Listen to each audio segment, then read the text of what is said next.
Oh, oh, fuck, guys. We're here.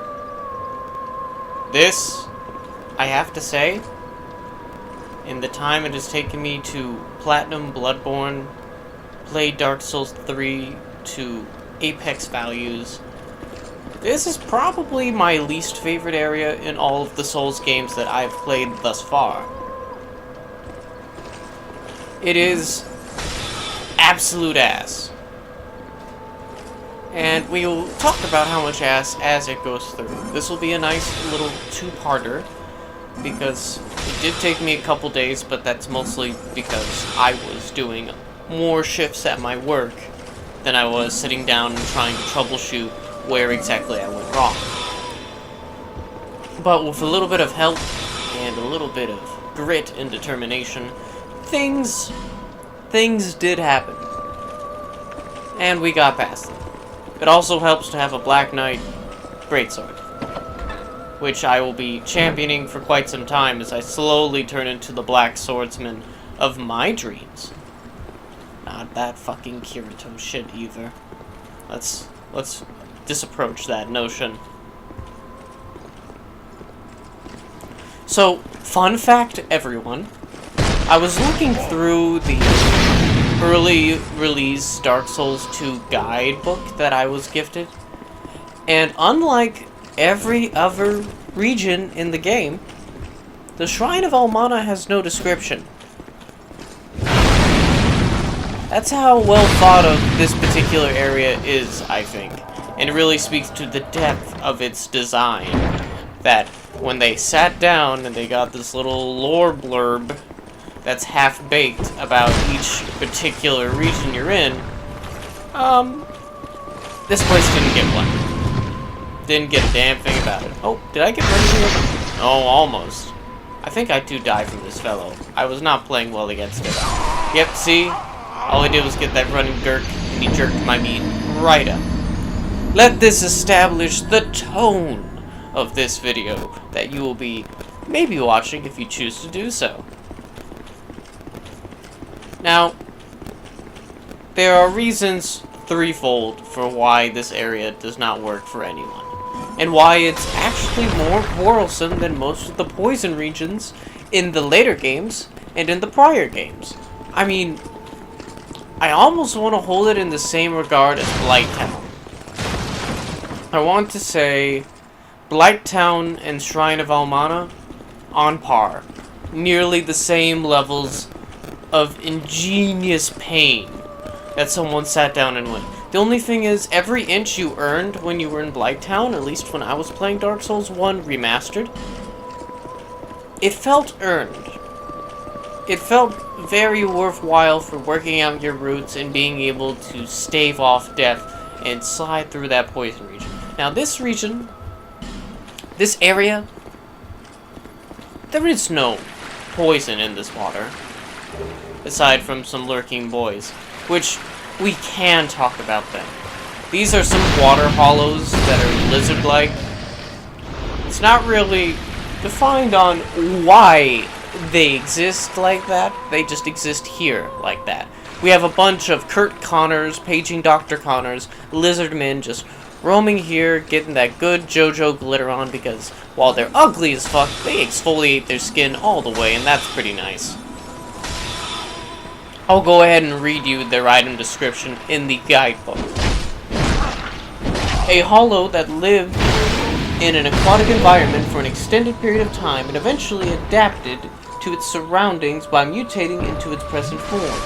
These creatures prowl the shallow waters of the Shrine of Almana, perpetually searching for a source of fresh souls. So, essentially, they're not quite decomposers, but you could equate them to that. If I had to bullshit a reason why this area even exists, it's because it was a shrine to a sacred goddess. Let's just assume her name is Almana. Okay? Okay. I don't fucking know. Kinda making it up. And in this shrine, you've got these priestesses and their families, the Infinitos, which is what you're hearing over top my dulcet tones right here at present.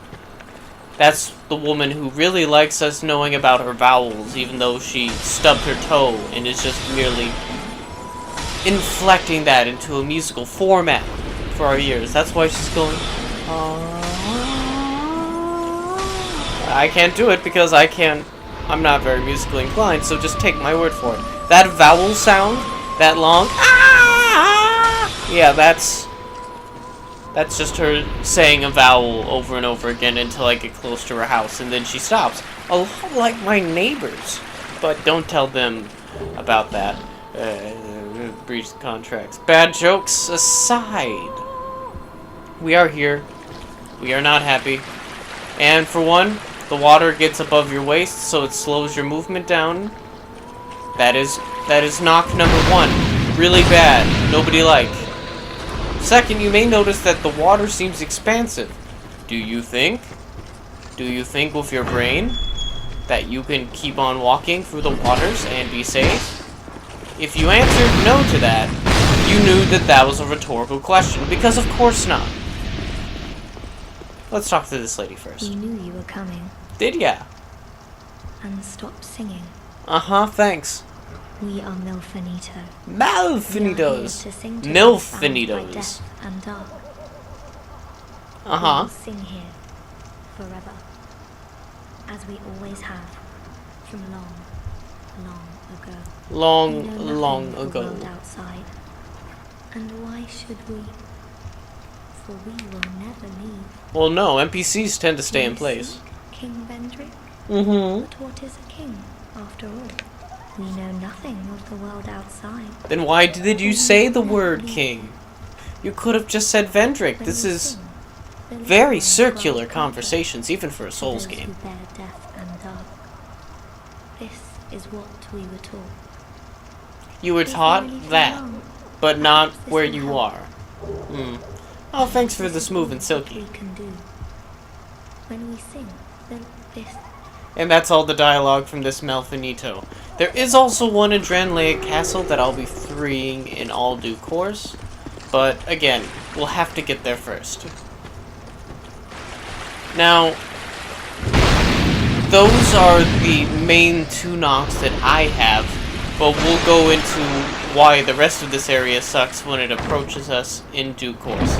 Again, so you have reduced movement, increased stamina consumption, because moving at a regular pace in waist-high waters in this era of Dark Souls requires more stamina just to get close to your regular movement speed, which it doesn't fully do.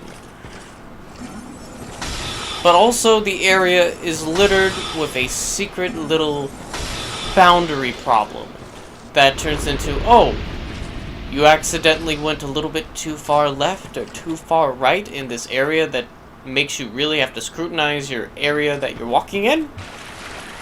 Well, guess what? You fell to your death and you died. That's a big fuck you number 2. Because I hate it. I hate it big in games that happen to be based on pacing and strategy and really kind of figuring out what your stress level is in a region. And this area completely tests the whole thing for me in a Dark Souls game. You have to watch where you're walking. You can't move very fast. It is a slog. It is a literal slog. And then, let's add in a couple guys who do bleed damage that lurk in there. And these big cleric motherfuckers. Now, these are Lindelt clerics. You can get his default, like the robes of this guy, as a part of the cleric class. You just don't have helmets, gloves, or pants, I believe.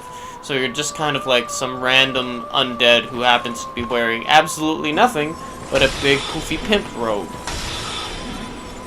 And hey, I mean, that makes for fantastic roleplay. I would love for you to give me a reason why you have no pants in a place like this. But then again, you could always just put on the tunic outfit from the beginning of the game when you were an unmade NPC.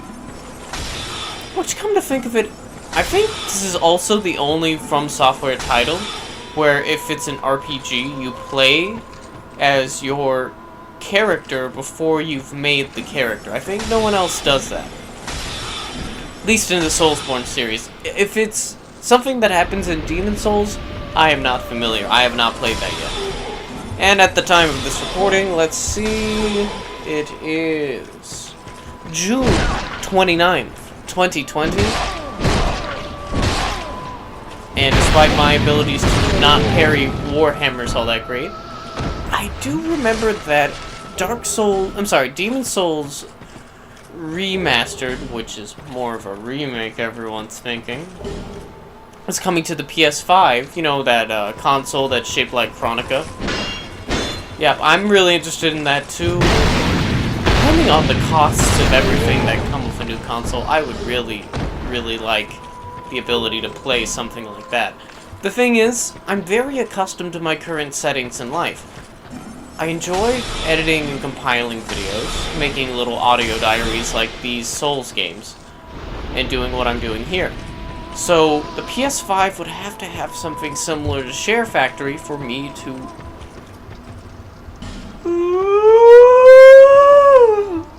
Sorry. Can't sleep ever, so I'm very tired all the time. But the PS5 would have to have something like SHAREfactory in order for me to continue to function as I am, and I would really appreciate this. This is a good hobby for me. It helps me work on my public speaking voice and keep the energy up there. It allows me to have a muscle from which to flex my diction from time to time. And, to be honest, even in high school, I liked doing some video editing. I've worked with Windows Movie Maker, and then I did a lot of stuff with Camtasia when I was in high school. And ever since then, I've been using this baby's cookie cutter that is SHAREfactory. And I don't hate SHAREfactory. I don't always agree with the way it compresses things into YouTube, but that also might be YouTube's formatting, not just mine. And there is some weird HDR that happens with my friend, Brandon, my roommate, my best friend, and his videos when he records because of the HDR on his TV, which means that my video recording abilities, I can only render whatever I can actually play off of and not upscale it from there, which does limit my technology in some extent, but I don't imagine anyone really wants to watch me play Dark Souls 2 in 4K, but to be honest, I do wonder what that looks like from time to time. Just because I know everything, at least up to Dark Souls 3, is locked at 30 FPS, if I remember correctly. And this game dips way below that depending if enemies are past the draw distance, if I also remember correctly. Now here's what I do to make sure I can walk in regions. If you can light a torch, I advise doing it for areas you know are safe, and then looking down at the ground. The torch is oddly vital in areas like this, just because you can actually see what is beneath you, and thus prevent an untimely demise. Ooh, I forgot to read the Lindelt Cleric description in the guidebook. I need to consume some caffeine this morning, so let me just go ahead and take a nice little sip of caffeine. Yeah, I hope that was real loud. Disgusting. Like me. Anyhow, as I kill these shiny lizard men with their glistening sexual bodies, let's go ahead and read the Lindelt Cleric description. An undead Lindelt Cleric of the mysterious Archdrake sect. Their homeland is subject to strict laws, and immigration is common means of escaping authoritarian rule. A number of the defectors have found their way to Drenlake in an attempt to start new lives, but some have since gone hollow and become a threat to the living. So essentially, similar to the Pilgrims in Protestant England at the time, you know, just a little ways before Cromwell, I'd say. Actually, no. That'd be around 1600, so... Yeah, actually, no, that sounds about right. I'm a little rusty on my English history, but that does sound about glorious revolution time. Yep, they serve to have some vague homages to that, except in the overly designed fantasy Japanese RPG of Western values ways. Now, Never be afraid of this first fog wall. It's just a progressionary one. And this section, this incredibly small stretch of land right here, this is Third Strike. And just like Street Fighter rules, it is the most popular, but not in the way people like. This is the most despised area in the game to me right now for all time. Again, I think the only other thing that really pissed me off... Oh, hey, someone liked my message. Aw, thanks for the like, Bubberino. But I think the only other place in Dark Souls 2 that really drew my ire, the same way that this region does, was, I believe, I want to say the Iron Throne DLC, where you had to go across some of the various death traps of the old Iron King's first tower fortification.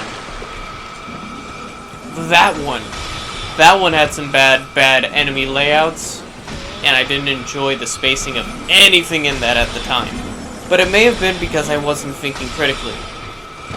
Now, the reason we don't like this section is everything that happened with the earlier areas, plus the caveat of these casters, who have a casting speed of a player character who is, I want to say, level 170, and if they were strictly a sorcerer. They cast all day, all night, most evenings, weekends, holidays, and special occasions. If you're at a bar mitzvah and you can't hire a DJ, it's okay. The sick beats of my head being banged in by a bunch of soul arrows from a quarter-mile away by Lee Harvey Oswald will ring in your ears, and I hope that tune is something you can tap to. Because Jesus fucking Christ, it is loathsome here. I didn't consider it, but in hindsight, I think if I sat down and gave myself a shield that could parry spells, perhaps it wouldn't be as bad, but still, that's an increase on top of the increase of stamina cost. Dark Souls, in its movement, in its action courses, in that really satisfying way that everything to some extent is a matter of how much and how often you can move and take actions while consuming stamina. Taking the time to parry a spell every single time you swing, that's more stamina that you're using that you could use to fend off, let's say, the bleeding lizardmen of sexual prowess. And thus, creates another problem because if you're a tubby guy, or if you're like me, I don't like wearing the Rings of Restoration or the Philanthropy ring in this game. Because when you wear it, instead of just getting a little icon on your HUD telling you, hey, your stamina regens faster, they make you glow with a glistening energy, and it really doesn't work for me. I do not like my character to glow with energy that'll tell someone a mile away, hey, by the way, this person thought it would be best to get health that regens over time, because they're scared about everything that they're about to deal with. So, yeah, that guy that's glowing gold and green, yeah, that's because he really wanted his bars to fill up a little bit faster than yours. Do not tell other players what I'm doing to buff myself, please. It's not that big of a deal in PvP terms. So can we just drop the idea altogether? Excuse me. Can we just let that be? No? Okay, then I'm just not going to wear it because my fashion says, ugh, gross. Why would I want to live longer and play with more abandon? It's not like I'm some kind of funny spellcaster who also uses gigantic weapons. So I'm literally huffing smoke and doing heavy breathing the entire time that I'm playing an area. But fuck it. Here we are. So, for a lot of this, I tried for a long time to outspell them, but the thing is, they also made up for their incredible draw range, which is infinite, unlike the soul arrows you can cast as a player. Their casting area is infinite. It is forever, it is eternal, and it is heat-seeking bullshit because these homing soul arrows are fucked, boys and girls. They are fucked. Your soul arrows? No. Balanced and limited. The way the game wanted it to be. Yep, works as intended. Exactly 100% of that terminology. If you wanted everything to be unfair, in which case, hey! That's alright, Miyazaki. You did it. Oh! Ooh! I forgot. That's actually a really annoying thing, too. You notice how I was just hit there by another soul arrow, even though it hit the water? When spells go underneath the water, they turn invisible, but they still exist unless they hit the ground. That spell did not hit the ground. It hit me first, so it went under the water. The textures of water in the Shrine of Almana disguise the spell itself. The next thing you know, bam! You get another little bit of, I want to say 8 to 5% of your health bar just gone. Maybe a little bit more. Maybe it's about 10%. Either way, it's fucking. Pair that with geometry that's in the level that make it very difficult for you to get past, because sometimes you'll hit a wall that's very small, like it's submerged even, and you can't see that you're hitting that wall. Then you're fucked. You're just fucked. Just like this entire area. Now, I don't recommend this part unless you've got items that you need, that you have from going to the next area before. But I decided in this recording to forego that and lose all my souls, possibly. And QED, probably.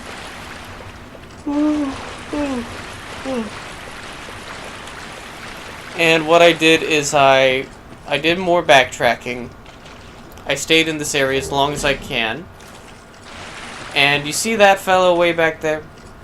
That's another Dragon Rider Knight. I fought him. I don't recommend fighting him right away. It's not really a good use of your time. Not initially, though I'll probably have to go over the results as we approach later sections of this playthrough. I want to say we're about midway through the game now. We're in...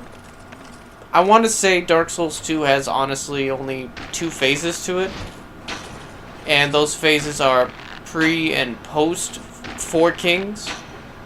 Like, once you get all 4 of the Great Souls done, and you get into the rest of the game from there is fairly different from the standard fantasy you see before that. Also, I want to point out, this man, once you anger this son of a bitch, he does not care about draw distance. He will chase you like you are Shocker.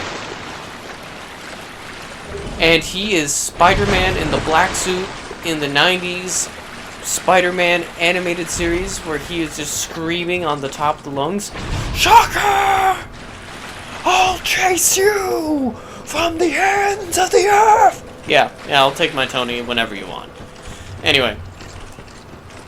It fucks with me. It fucks with me real hard because I basically have to run all the way over here because I didn't realize that fighting him was such a bad time. And look at him just fucking go as he sprints back to his resting position, only to aggro whenever I get near him. Look at him hustle. I really wish he fell to his death during all this. I always do.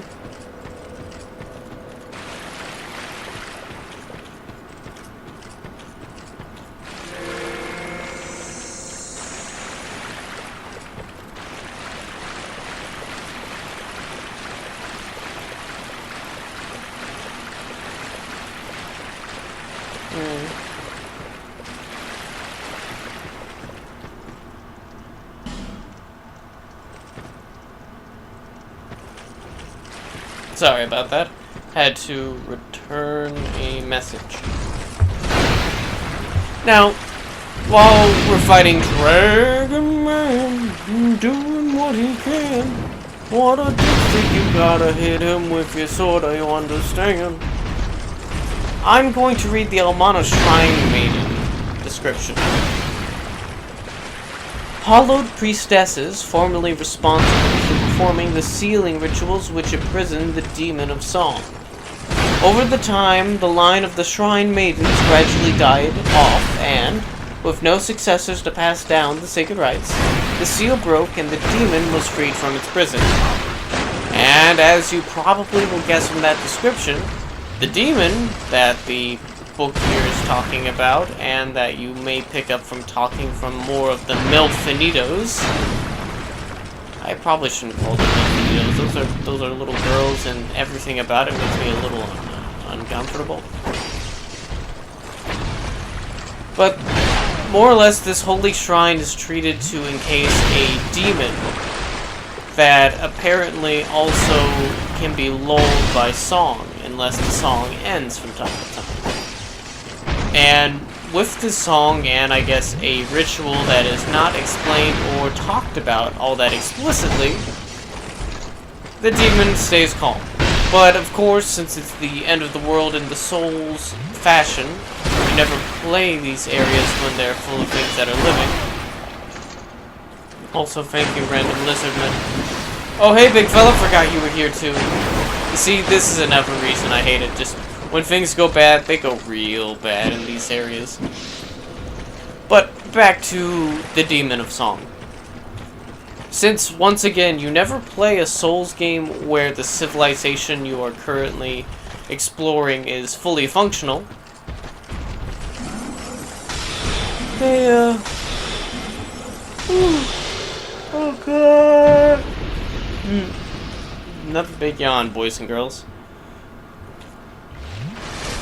Since things are falling apart, naturally, the priestesses, the Shrine Maidens, have gone hollow. No one has taken up their vows of continuing the ritual, and thus the Demon of Song is now here in the shrine, awaiting some not very interested soul, not unlike myself, but very much like myself. And it's just there to eat the unwary and feast upon whatever they can. Let's see.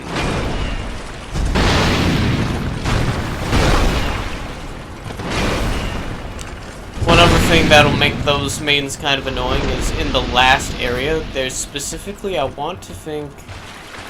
No, it happens twice, and then there's one in the Dragon's Eyrie, which is an area I've already combed through.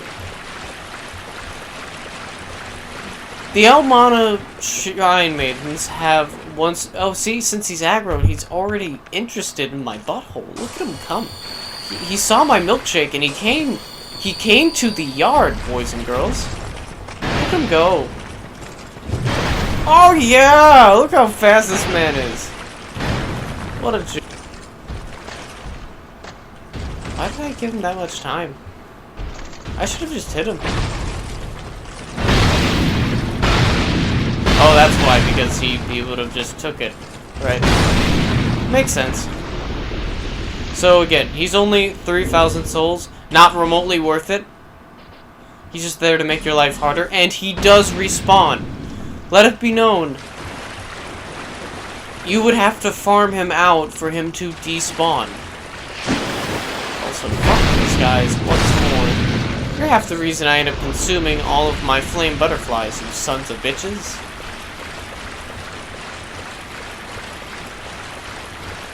Let's see, where was I? Oh, yes. The variant of Shrine Maiden, there's another one that happens to be designed around healing. And what they do is they have no weapons, they do not attack you, they just heal. They heal nearby allies and themselves.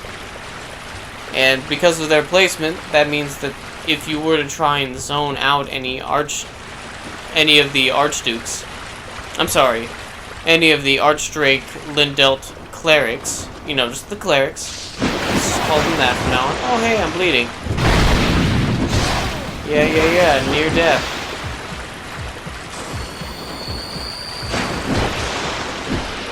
Oh, I forgot about that FX of just hearing my heartbeat whenever I get bled real good.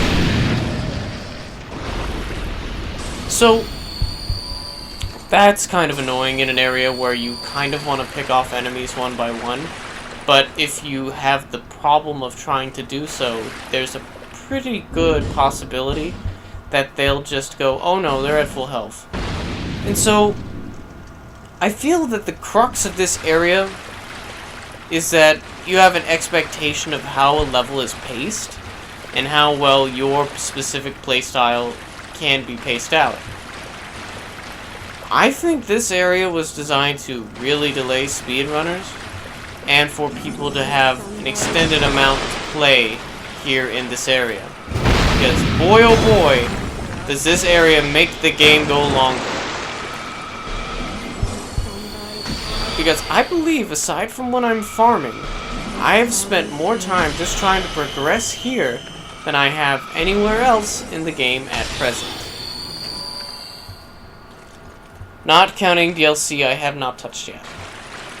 But this was pain. This was agony, and it was slow. It was a lot like getting just a guttural wound.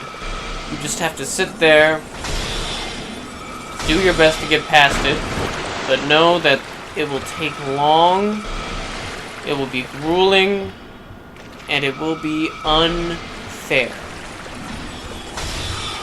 That was my time in the Shrine of Momona, and it was just peachy keen. Of course, I was also doing a majority of it solo. I didn't try it with any help until later, just because I wanted to do something else.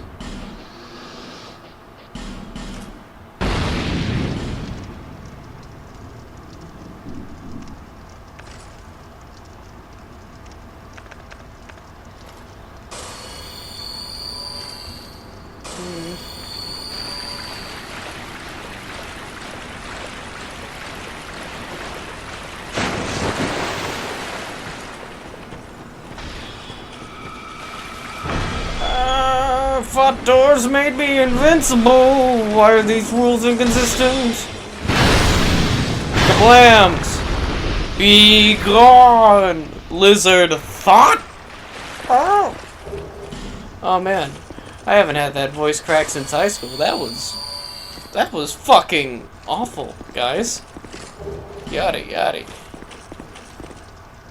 Ooh. So I know I seem like I just, you know, post the same kinds of videos all the time. I'm currently working on, well, doing more for the Souls games. I've got probably a few videos down the pipeline that'll come out for that. I really need to get back on doing the Outer Worlds again because that was fun. I'm just working out new recording setups because that's the kind of game where I would need to orate somewhat. Otherwise, that's a lot of reading, and reading takes time, and I'd rather orate that. Just read aloud. This way I can keep working on my vocal cords and my methods of articulation. Rather than sit down and have the silent speak and do a no commentary run, which I haven't done on this channel yet, but I feel like if I did, it would suck.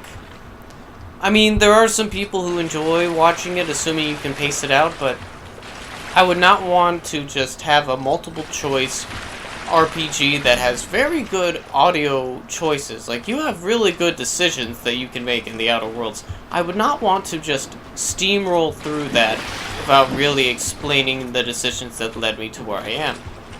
Also, poor Schmidt. Schmidt here, he's not a good summon for this area. I turn around and he falls to his death all the time. In fact, when I get another player in here, I can actually watch him just fall off the edge of this area. Which, by the way, even I do at this particular bullshit section. I fall over the edge twice.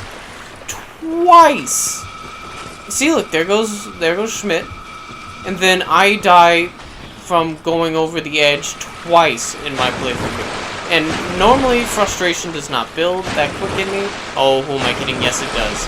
I am a tense ball of stress that's about 5'7", Irish, and scruffy. I get mad all the time. It's just something that happens. We're all human. Let's just embrace those emotions. I better not bullshit them then. So, I put on the torch and I'm like, yep, I'll be prepared. This will be fine. I'll be able to see where I'm going. And then I lose it immediately. And oh yeah, I couldn't see it. Did you see how fast that happened? I didn't. So it was at this moment the schlog had really set in. Now I recommend this. I recommend this wholeheartedly if you have the time and you really want to pick up on how well to do a region. Just farm it. Farm it all day. Learn how to parry certain attacks. Farm, wash, rinse, repeat, don't die. From the forlorn doing the whirly-durly. See, look at that. That went through my shield. I want to know what kind of bullshit that is. Also, I'm not sure what the requirements on forlorn weapons are, but I currently have negative stat alignments, despite having all of the required stats to use it. And I actually wear a lot of their armor now. So I want to know if maybe I have to be hollow to actually properly wield the forlorn swords. Maybe that's how that works. It feeds off of my hollowness, perhaps. Oh, yeah. Look at this guy. That was 2912 Omega. Shout out to this guy for being a rad Chad and helping me through this entire area. It was kind of nice. I didn't expect that there would be more people playing live on Dark Souls 2 in 2020 on the PS4 at exactly late o'clock at the morning time that I usually play because sleeping's hard and I can't do it. But hey, you know what? People still play this game that are also not me. And I appreciate that. Even Leo Chuck over there.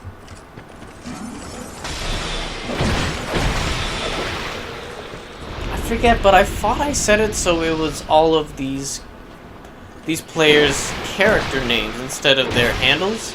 But I guess I'm wrong about that. Praise the sun. Praise the sun. Hello there! Shout out to this fellow as well for wearing full Dran Laic and being a boss. So these guys helped me quite a bit through my area. Like, I appreciate that there are people who literally spawn in the Shrine of Almana and know this shit to a T and will just hang out. That's the one positive thing I will say. Because Dark Souls has a very decisive dual community. There are the people who like it for its difficulty, the people that scream "get good, scrub" whenever people complain about something in the games themselves, and then there is the jolly cooperation fellows, the people that are literally there just to build up their fellow man, praise that sweet, sweet sun, and collect those sun medals. I like those guys. They're pretty rad.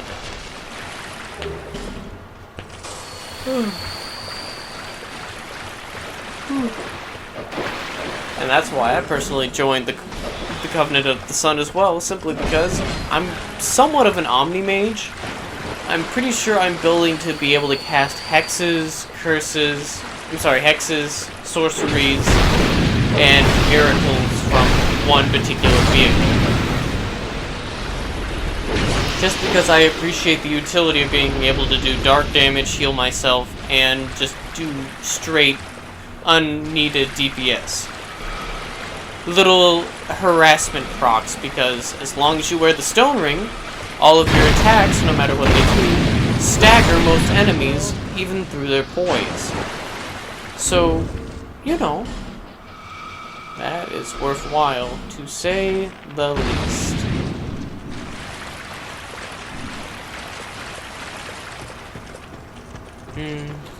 Good times.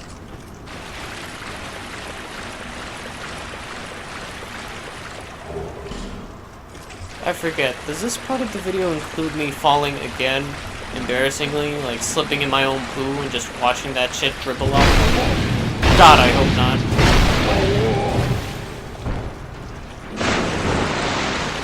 Oh, that's right. Leo fell to his death. Oh, nope. Nope, he's still alive. Somebody falls here. Somebody. Yep. It's just because 2912 Omega had his shit wrecked in. Oh no, not you too, bud. See, everyone goes away because of bullshit circumstance. Did I even die here? I want to say I died here too.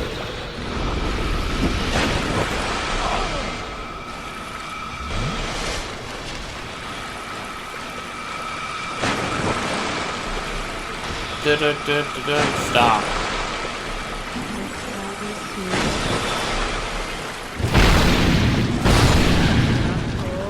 And while it does make farming a bit more difficult, I do appreciate, to no small extent, how much this game says, oh, you didn't like the enemy placements? Cool, after you killed them 20 times, they're just not there. You have made the fields barren. Stop farming, stop fucking up, just go to the boss room, you've done it. And it's got that nice dual end of things. Because at one end, oh no more enemies. The content for the game, it seems less. But at the other end, thank God I'm done with that area. Time to get the fuck out of here.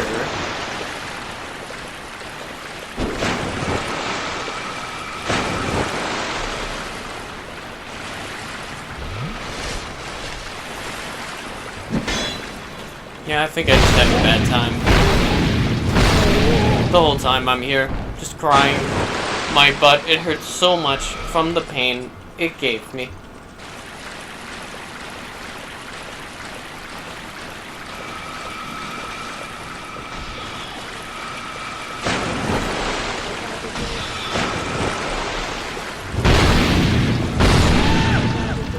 And after I came through here, I actually farmed these enemies in no particular order until they were gone, just because if you do have the shield I'm wearing, which increases your drop rate and increases the rarity of your drops, you may have noticed that whenever I loot them, I have a pretty good chance of getting Twinkling Titanite. That's worth its weight. Farming a shit ton of those, yeah, we like that. Oh man, we're almost through. The shittiest part yet. Getting there. I wonder what they're saying. But I bet it is somewhat gibberish. Who are you casting at, lady? Get out of here, you scary demon.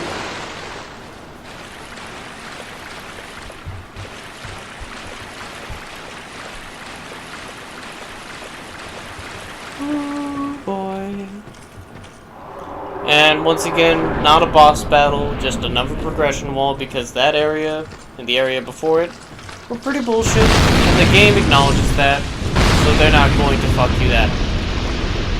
Not yet, anyway. Not yet.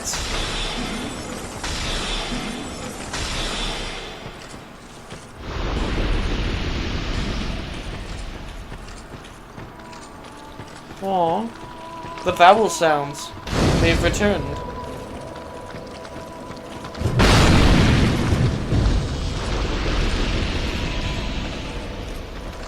Ah, the mushroom boys. Another good thing to farm just so they're out of the way, and because they don't do much.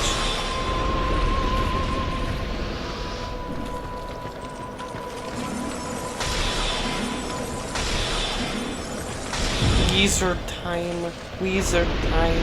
I cast soul arrow at you, for it is wizard time. Wizard time.